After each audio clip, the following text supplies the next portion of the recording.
Vicious, but brilliant! I don't believe it! I swear I do not believe it! And they are back on turf!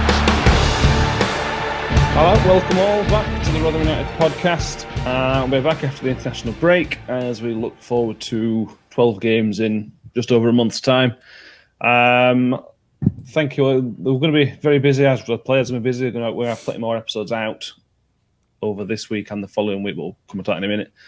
Just me and Mick today. Hello, Michael. Hello. Ben, bless him, had a tough international break, hasn't he? Yeah, and half, yeah. Another half. So just... Don't take Mickey out of him. If it's not here to defend himself, I've got to take Mickey out of him. Them's the rules. I suppose it is. I suppose that's true, actually. So sort of a quick heads up on how our schedule's going to work. There might be shorter episodes, but we're going to have 3 or 4 episodes out over between the Easter period. So you get this episode, there'll be an episode out Sunday or Monday, and then another one out on Tuesday, and then we start the episodes, which will be almost daily in the following week, won't they, Mick? It feels like it, doesn't it? Yeah. There might be some live post matches thrown in there as well. Well, exactly. Yeah. So I have got a job, you know. Yeah, I know, and we're all. It pays a lot better than this does. So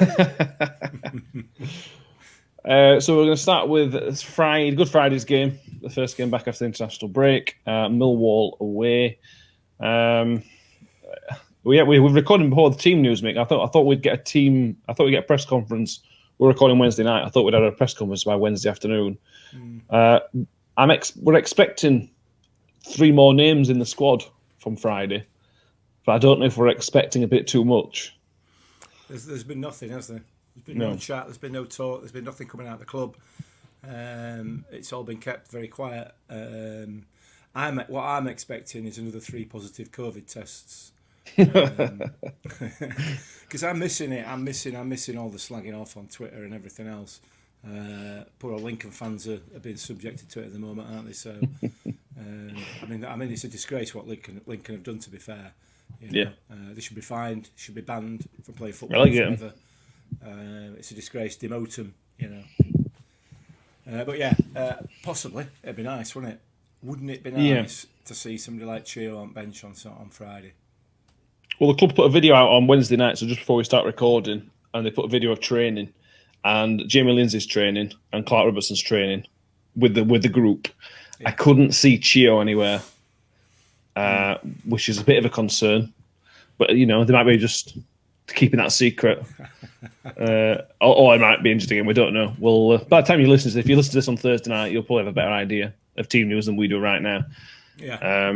But just from that video alone, it looks like Lindsay seemingly was training with the squad, so you're assuming expected to be in the squad.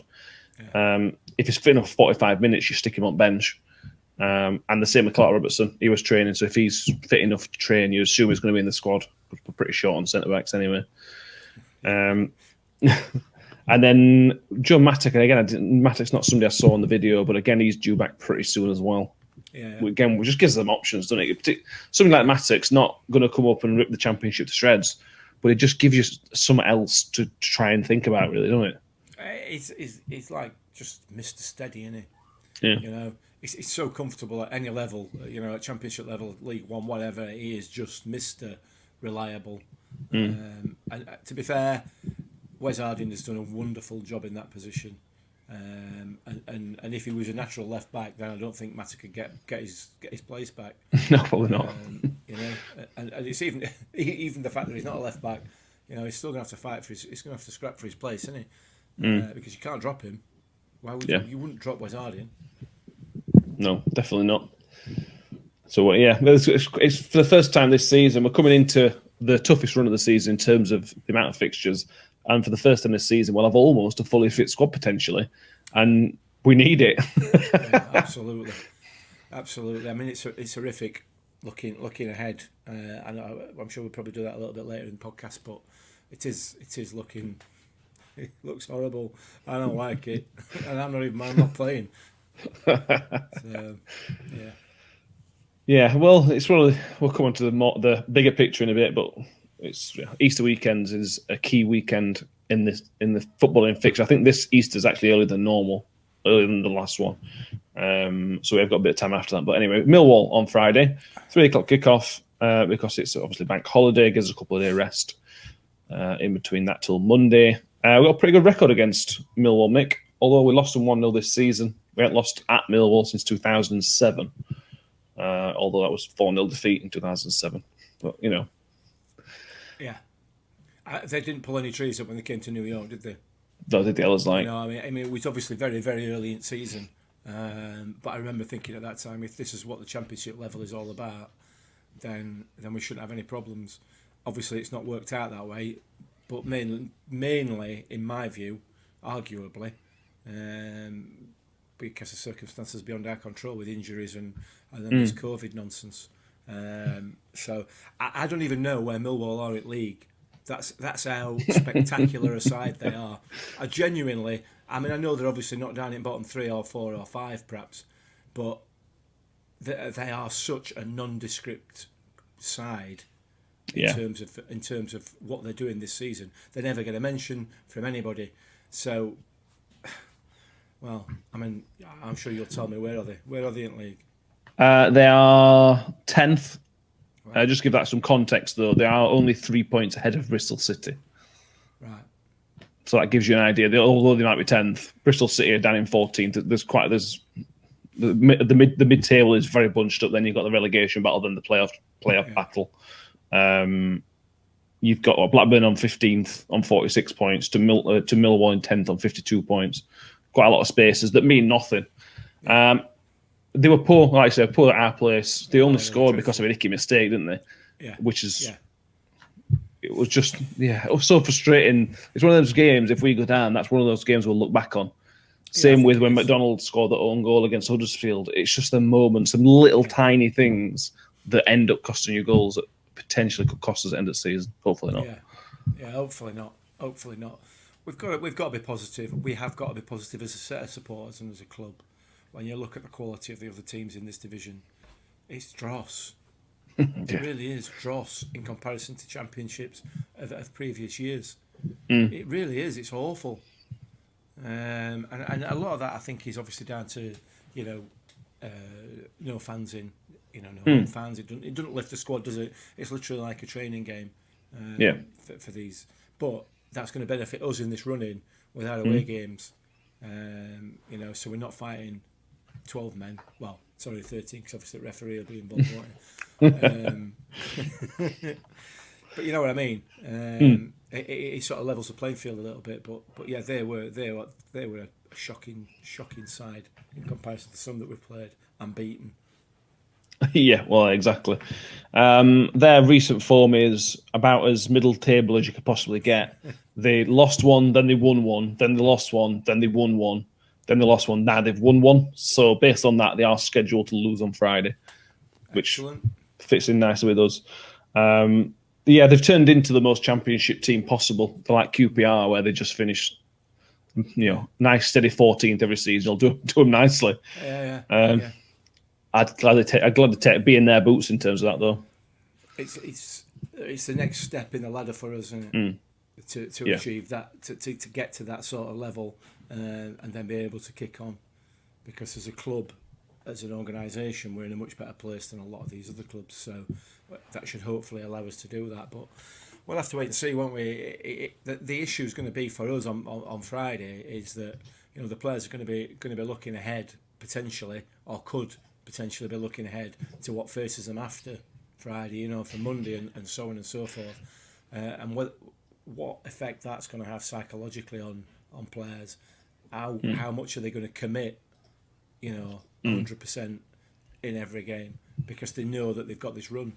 It's it's something that obviously I think needs to be. Well, I would argue needs to be managed by warning his team, which I'll give him a ring and let him know, just in case, because he probably has forgotten about that.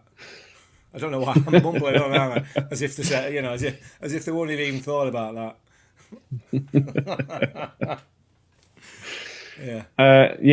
They don't score many goals. They've scored the same amount as us.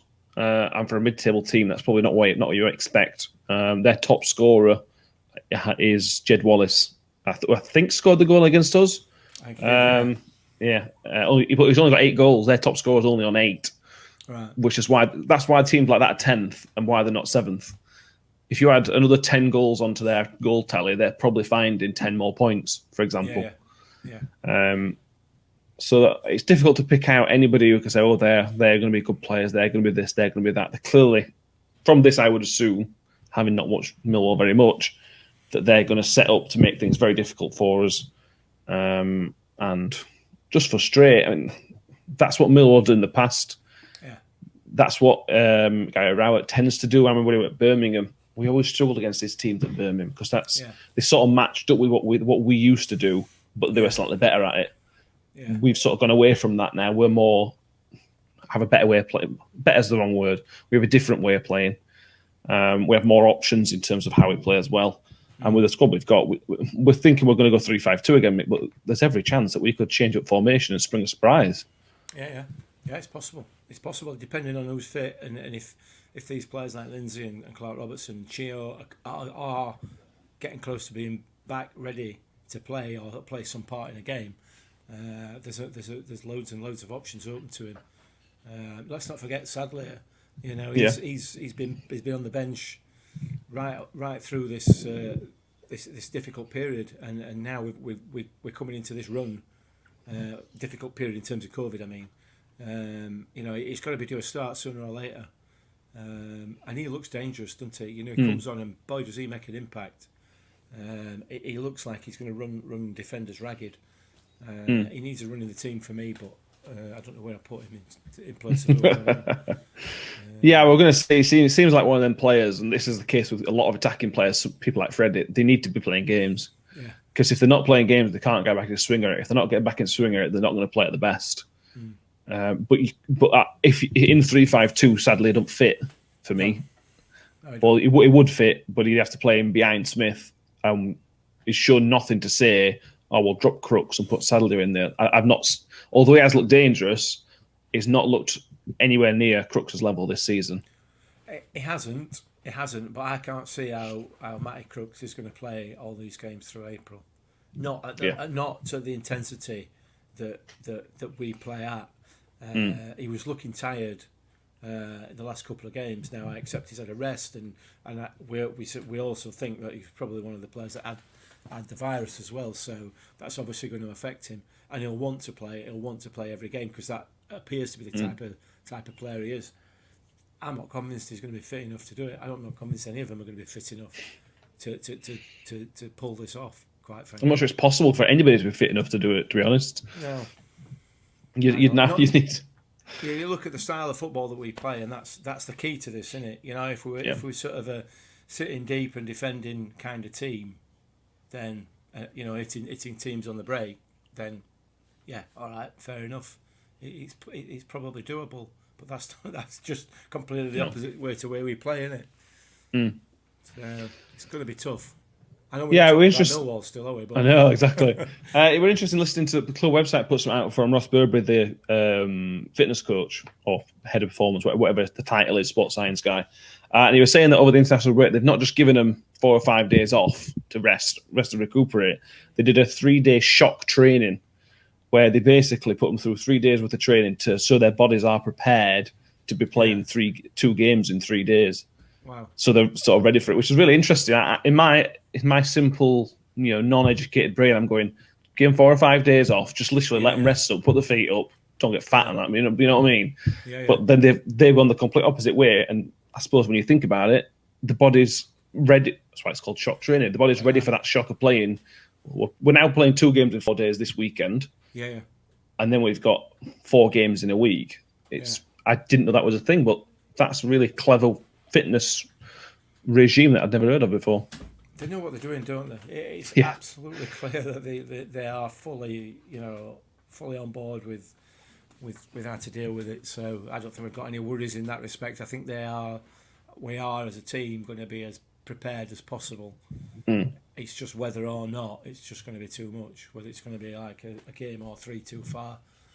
We'll have to see. We need points on the board early doors, and these next 2 games are really winnable games, particularly Friday. I think.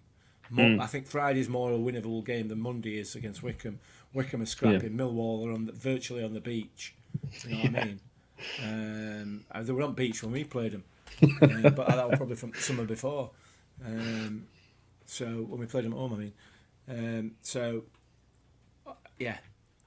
But hopefully we don't approach it in that with that frame of mind. Again, warning, just let him just. I don't think this team. I don't think Paul Warne knows that in terms of how we play at the minute. I don't think we can go. I don't think we could go even 70%, 80%. If we're playing and if we're playing well, you've got to go full throttle. You've got to go 100%. It's better to go 100% for all of the games and then lose some of them than go 80%. Because if you go 80%, you're going to lose more games. To be honest with you. Yeah, precisely. The way we play, we've got to go 100%. And talking of injuries and team news, for me, the biggest name that could be back on the team sheet on Friday is Jamie Lindsay. He is absolutely crucial to the way we. I can't wait to say Chio back. Don't get me wrong, but Jamie Lindsay is absolutely crucial to the way that we play and the way we set up and the aggression that it just gets off from minute one. As soon as he's back, he'll give everybody a lift, won't he? Yeah, it will. It will definitely. And you're right. We've not had that bite in midfield. Barlaser and Winger both kind of tried to work it, kind of tried to do it as has Ben Wiles, but they're not everywhere like Jamie Lindsay is. You know what I mean? It don't come natural to him, does it? Like Mr. Lindsay. No, it don't. I'm going to use some big words then, like omnipresent or ubiquitous, because that's what that's what it is.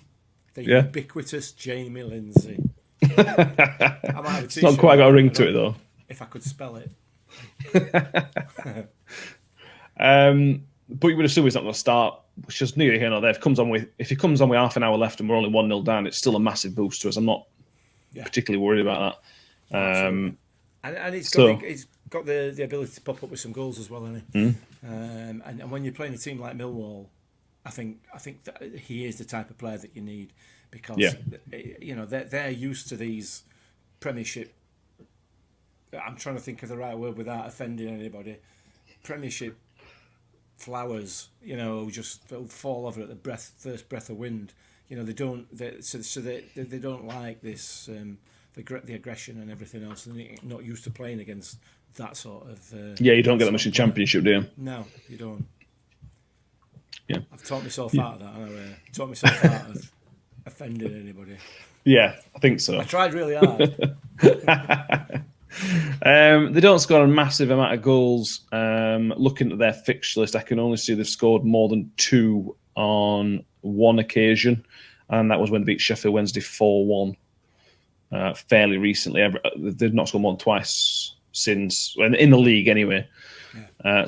I don't see it being a game of many chances. I may be wrong. It might be 2-2 by half time. Yeah, this is the thing, isn't it? I think it'd be closer to the Bristol City game in terms of there weren't many chances, but the quality in that game was us, and I'm sort of expecting similar sort of things. Gary Rowett's the typical, not very pretty, but you'll be very, very safe, and every so often we'll have a flirt with playoffs. Yeah. For me, that's what Gary Rowett does, and for a club like Millwall, that's perfect.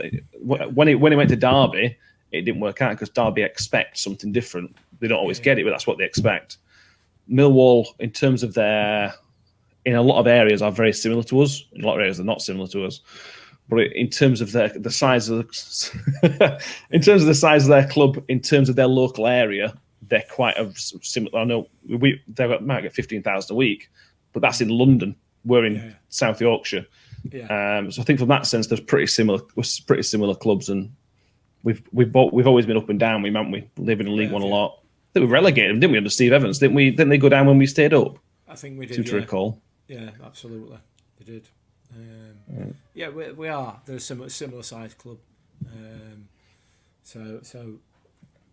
But we're better than them. We're better than them this season, certainly in terms of ability. On and off the pitch, quite frankly. So, big weekend. Never liked them. Well, never no. will. No, I don't. That's their saying, isn't it? Though, to be fair to Millwall, Yeah. no one likes them. They don't care. No, I know. I know it's something to be really proud of, isn't it? The reason why nobody likes them is something to be really proud of. Yeah, well, yeah. Or let me think, or is it? I can't remember now. Anyway, this weekend's a big weekend. We're going to focus on Friday's fixtures first, and then Monday we'll talk about other Monday on Sunday probably or whatever. Too many days, Matt. Too many days. Talk about Monday on Sunday, Tuesday. What? Yeah, we'll come on to how we think the Millers are going to line up in a bit, but we're going to look at other teams' fixtures around us on Friday, because we're getting to that start of the season, time of the season where it's vital to look at other teams as well. First on the list is Derby County at home to Luton.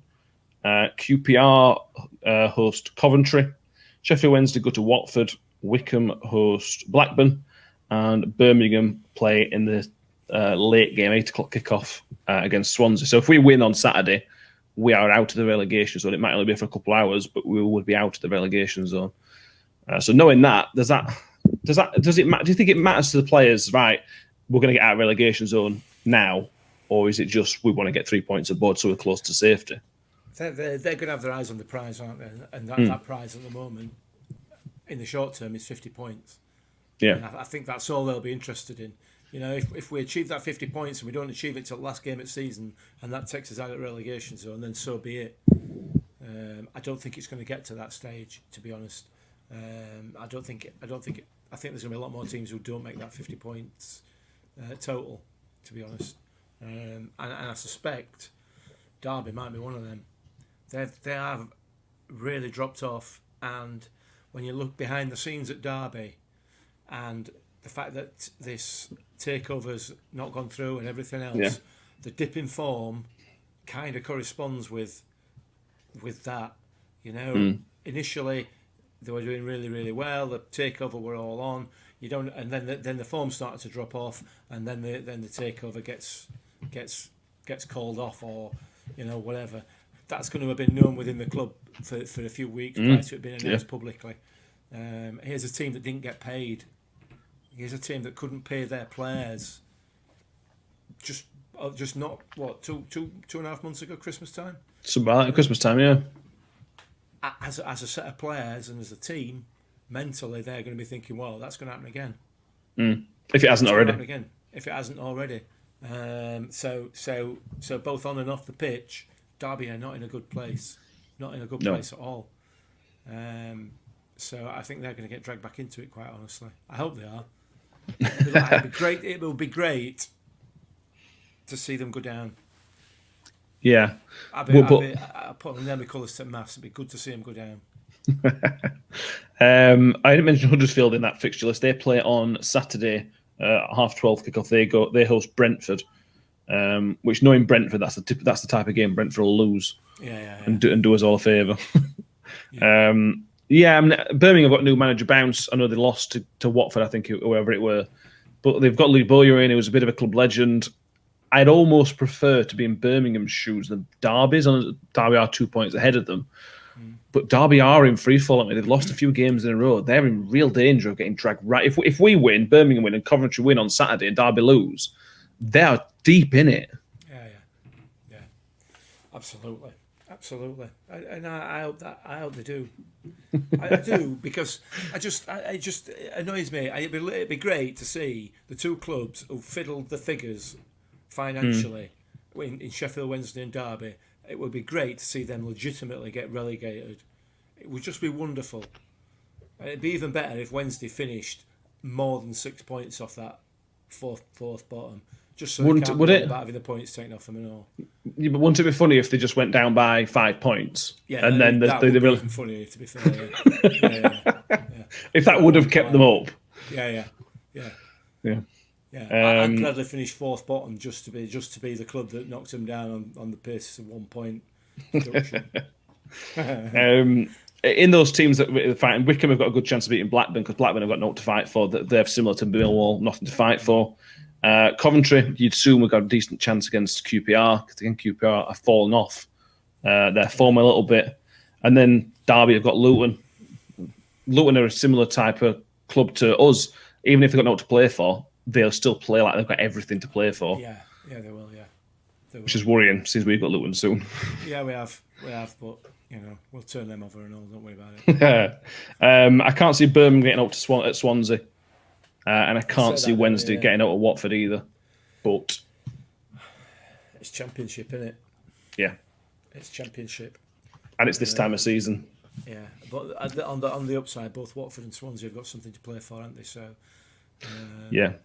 Well, you said that. Do you remember last time in the Championship, the Easter weekend, when we went to Swansea and everything were looking fine and dandy, and at the same time Wigan went to table-topping Leeds United and beat them with 10 men, and that's completely changed the season, didn't it?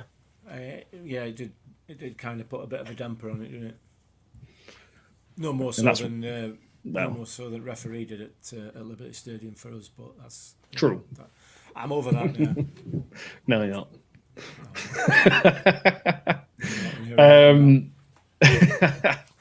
So, how would you think we're going to line up? We've done our fan hub prediction lineups, Mick.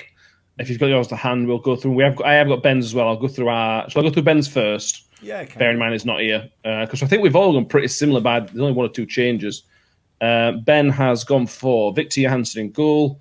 Back three, as you'd expect, of Woody, Icky and McDonald. Wes Harden and Matthew Olasunde as your wing backs. He's gone for a midfield three of Wing, Barlaser and Wiles. And then he's gone for Crooks just behind Smithy. So that would be dropping Freddie and somebody else dropping from the midfield, who I can't work out who it is in a minute anyway. But that's what Ben's gone for. Surprise, surprise, Ben dropped Freddie. Would have thought. Yeah. Mick, do you want to do yours? Pretty similar, aren't they? The back five, back six, if you count Johansson, I've gone exactly the same as Ben. I'm thinking midfield-wise, I've gone for Barlaser, Wiles and Crooks in that central three with Freddie and Smithy up front. I don't think you can drop Freddie at the moment. I don't think you can, and I don't think we should. He is playing really, really well. And he's scored a couple of absolute screamers. Let's keep him going.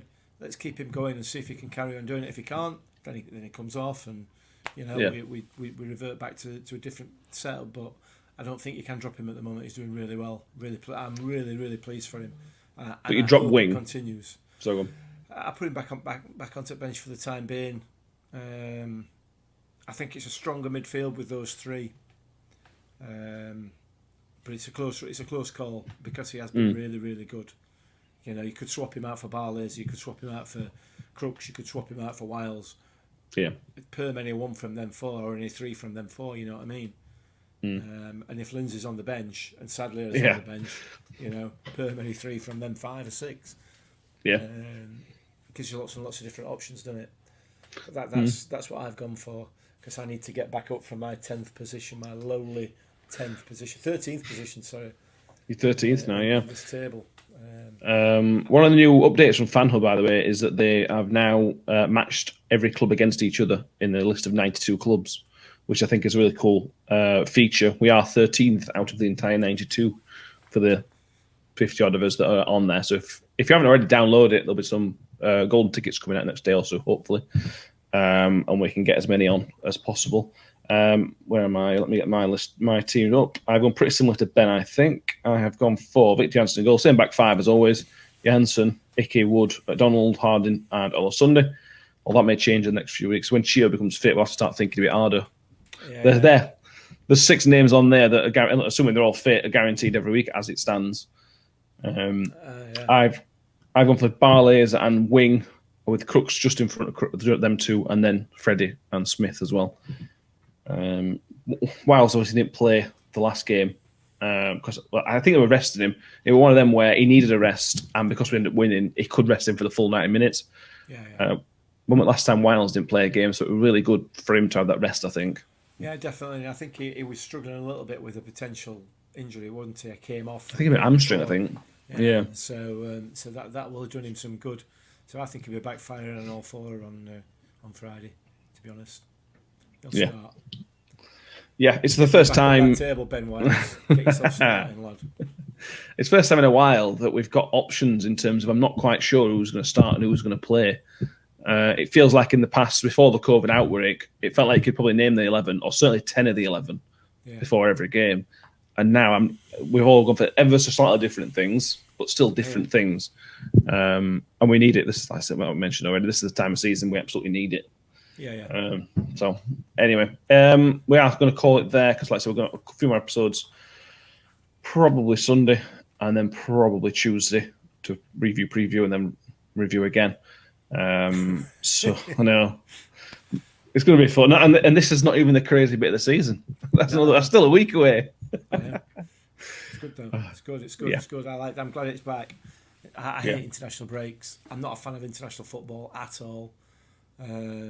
As an England fan, I'm like a Man U style England fan. When we get to big tournaments and we start winning, then I'll support them. But rest of the time, I won't. I'm not interested. I like an international break. Also, we should mention our international call-ups. To be fair, because I'm not having to go to the club, but they weren't announced by anybody really, which is again not a dig at the club because I didn't see the national teams announce them. If that sort of makes sense. Yeah. Wes Harding got called up for Jamaica team, but didn't get on. Joseph Soon played for Suriname against Aruba. And I think he scored, actually. I'm not sure. Curtis Tilt did come on for Jamaica. Obviously, he's out on loan. And Josh Coyote did call up to under 21s. But as of now, the game they did play, he didn't play. And I'm not sure if they have a second game or not. But 4 players called up for international, mate. That's, for us, that's really good. Yeah, well, 2 of them out on loan as well. And one of them a lone player to us, but yeah, I mean, yeah, it is good, and it's small steps at the moment, isn't it? Jamaica, Suriname, they're hardly world powers in football.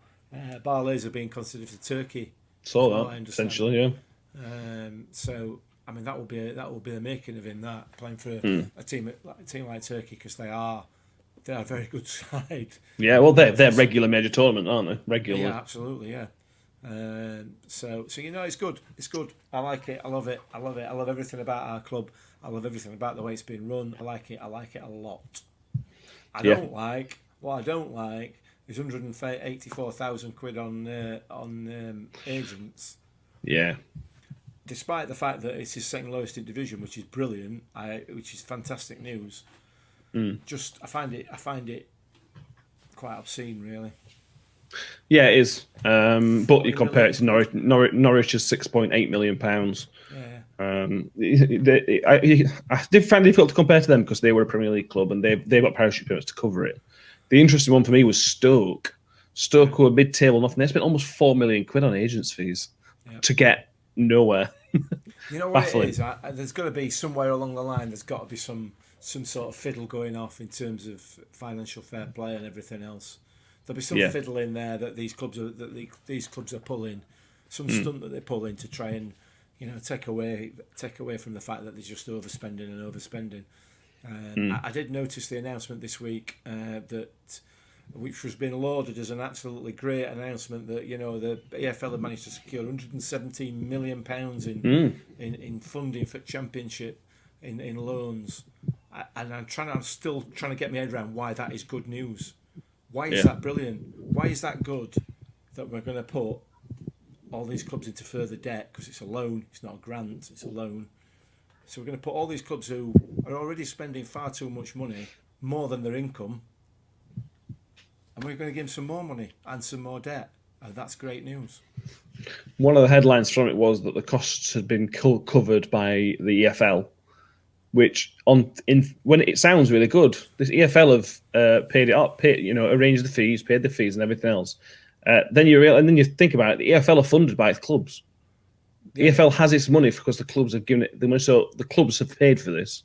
You can't say, "Oh, the EFL have done it; it's brilliant." Yeah, the clubs have funded the EFL. If it saves some clubs from going bust, that's good news. But at the same time, I don't know.